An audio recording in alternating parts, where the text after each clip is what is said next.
Hello everyone, another day, another finds.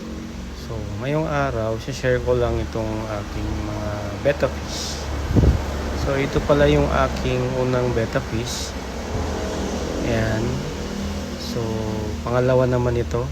Actually, bigay lang itong itong betta fish na ito. So, pinangalanan ko pala itong pangalawa, itong medyo maitim si Brooke. Ito naman si Luffy. Ayan. Kasi mahilig ako sa One Piece. Okay. And then, ito namang dalawa. Okay. Binili ko ito sa online.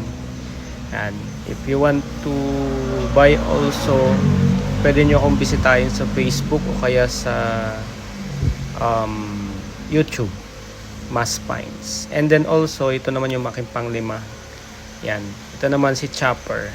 No. Hindi si Chopper to. Si Sanji. Kasi medyo yung fins niya ay pa-curly. Yan, kung makita ninyo sa taas, yung fins niya dyan, medyo hindi siya straight. Medyo curly siya. Ayan. And then, yung dalawa dyan sa gitna, yung una sa taas, si Robin. At yung nasa baba naman ay si Nami. Ayan.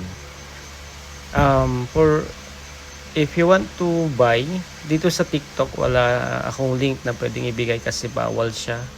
Pero yung Lego tank meron. And then if you want, pwede nyo akong bisitahin sa Facebook o kaya sa YouTube para ma-share ko yung link nung seller sa Facebook or sa Shopee.